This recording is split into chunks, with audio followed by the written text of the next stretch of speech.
Dans cette troisième vidéo, nous allons positionner les ouvertures qui correspondent donc aux menuiseries extérieures et également les ouvertures qui correspondent aux huisseries abanchées, aux portes intérieures. Donc dans ce projet, on a deux huisseries abanchées, une qui est située au niveau de l'escalier intérieur et une huisserie abanchée qui permet de donner l'accès, donc une porte qui permet de donner l'accès à la dalle extérieure. On va commencer par la création des ouvertures.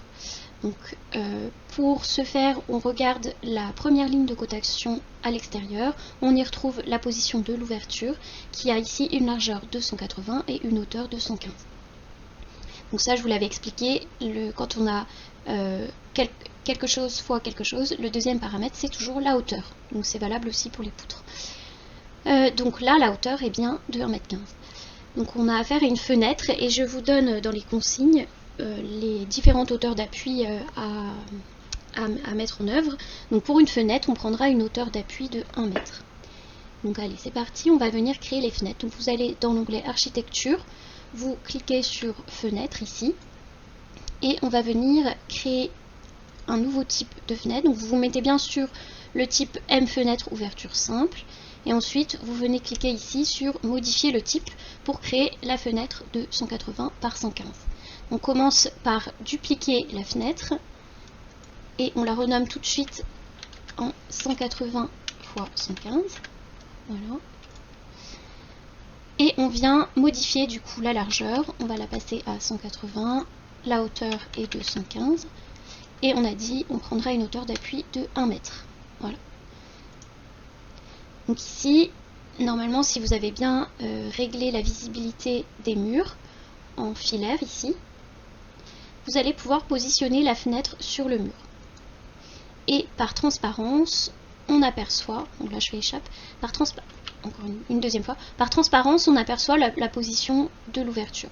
Donc on va venir aligner l'ouverture qu'on vient de créer avec la fenêtre. Donc je prends la fonction aligner, qui est ici, là.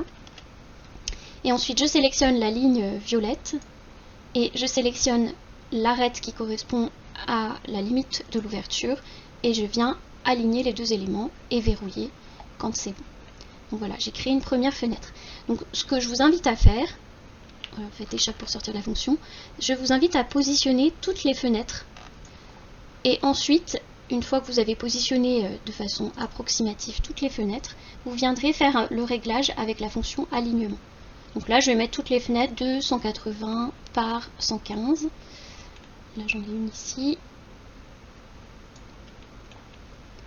Ici, c'est pas du 180 par 115. Donc je vais regarder, je fais le tour comme ça, assez méthodiquement du bâtiment. Voilà, j'en ai une ici également. Et une ici.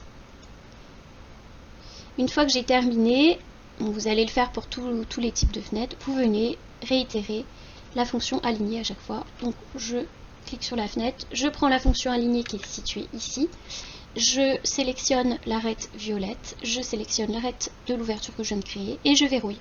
Et je fais ça pour toutes les fenêtres que j'ai réalisées, que j'ai positionnées de façon approximative. Donc évidemment, je ne vais pas poursuivre la vidéo pour l'ensemble des ouvertures. On va faire une petite pause et vous allez pouvoir réaliser l'ensemble des ouvertures de la même manière. Et ensuite, on passera aux huisseries abanchées. Je vais quand même vous montrer un deuxième exemple. Donc là, on a réalisé toutes les ouvertures de 180 par 115. Là, cette fois-ci, on a affaire à une ouverture de 90 par 205. Donc, on est sur une porte-fenêtre. Donc, dans le cas d'une porte-fenêtre, on prendra une hauteur d'appui de 10 cm. Ça, vous l'avez dans votre document, page 4, normalement. Alors, architecture, fenêtre, c'est le même procédé. Je viens modifier le type. Tac. Je vais tout de suite dupliquer pour créer une ouverture, cette fois-ci de 0,90 fois 2,5 m. Ok. Donc largeur 0,90. Hauteur d'appui, on a dit 10 cm. Et enfin, hauteur, on a dit 2,5 m. Tac. Je viens la positionner comme tout à l'heure, un petit peu de façon approximative. donc là c'est pas la bonne hauteur, hein. Faites bien attention, là j'ai 90 par 1,15, donc je ne suis pas à la même hauteur. Là on a 90 par 50, donc c'est pas bon non plus. Voilà, 90 par 2,5 m, on a une porte-fenêtre ici qui donne accès au petit balcon. Et une dernière ici. Voilà, donc une fois que vous avez fait ça, vous réalignez. Donc, on clique sur la fenêtre pour rappel. On utilise la fonction aligner, je vais le faire correctement. Hop. Pour chacune des fenêtres que je viens de placer.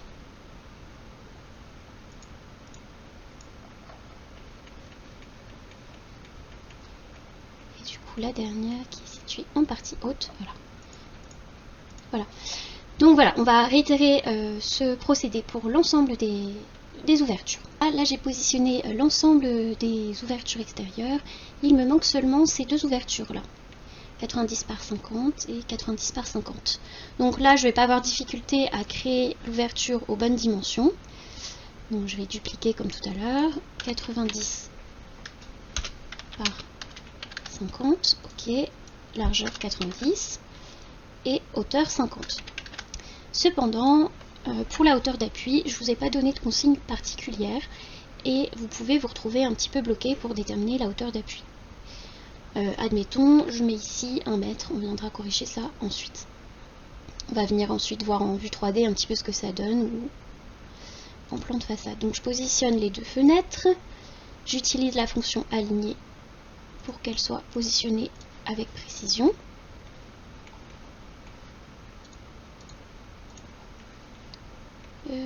Ah, j'ai oublié une ouverture, il faudrait que je la rajoute. Et on va aller contrôler en 3D à quoi ça ressemble. Donc je vais en vue 3D archi. Et là, hop là, je vais un peu vite. Et là, je retrouve donc les deux ouvertures qui sont un petit peu plus bas. En pratique, hein, et vous pouvez contrôler sur les images, on va aligner la partie haute de la menuiserie avec les menuiseries voisines. Et donc ça va nous donner le calcul de la hauteur d'appui. Donc ici, j'avais une menuiserie qui faisait 2,5 m de haut. Là, j'ai une menuiserie qui fait 50 de haut. La lège ici, c'était 10 cm. Donc 2,5 m moins 50, ça vous fait 1,55 m plus 10. On aura une allège à 1,65 m. Donc on va venir corriger ça. On va pouvoir le corriger directement au niveau de l'ouverture. Voilà, hauteur d'appui. Ici, je vais pouvoir mettre 1,65 m. Et là, vous voyez qu'elle s'aligne avec l'ouverture qui est située à droite. Donc là, pareil, 1,65. Appliqué, voilà. On va peut-être se mettre en vue en élévation pour contrôler qu'on a bien un alignement parfait. Donc je vais sur la façade est. Là, je retrouve ma façade avec les deux ouvertures, les deux petites ouvertures et la grande baie vitrée, ici la porte-fenêtre à gauche. On va contrôler par une petite mesure, hein. Tac, 57. Ici, vous voyez que vous avez une hauteur qui est également à 57. L'alignement est correctement réalisé. Nous allons donc placer les huisseries à bancher. Et donc ici, au niveau de l'accès à l'escalier intérieur, j'ai une huisserie à bancher. Je le reconnais par rapport à ce dessin là qu'on retrouve sur le plan de l'architecte, avec ces petits éléments en débord en vert. Alors, une huisserie à bancher, c'est quoi? L'huisserie à bancher, en fait, c'est un élément métallique qui correspond au dormant de la porte.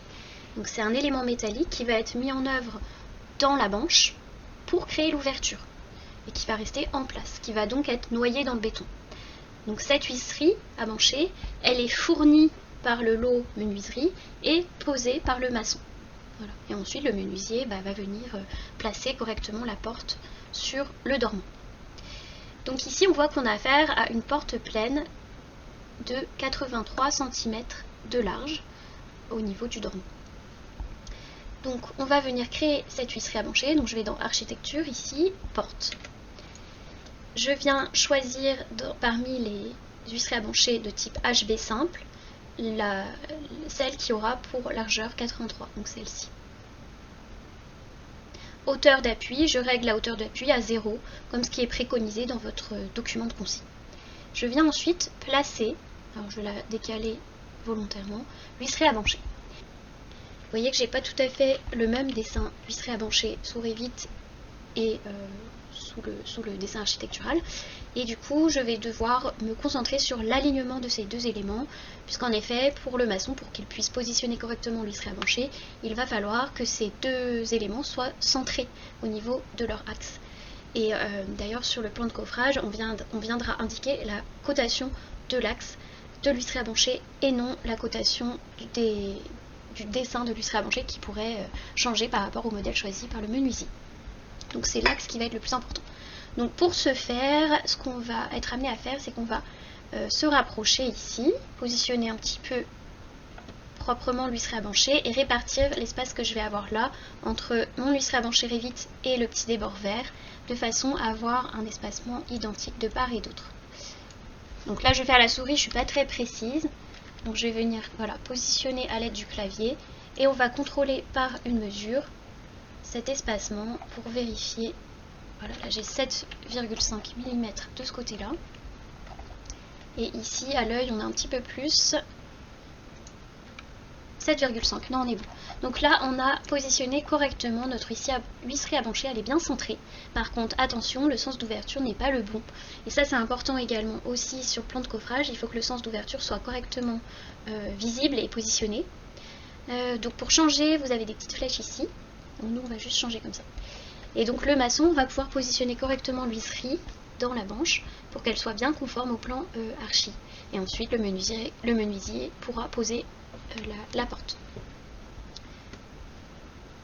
Donc voilà pour les huîtres branchées. Donc sur le N+1 vous avez deux huîtres branchées, la deuxième elle est ici. Je vous laisse procéder de la même manière pour la positionner correctement. Cette fois-ci on a une porte pleine avec une largeur de 93. Donc vous choisirez bien ici 93 par 204.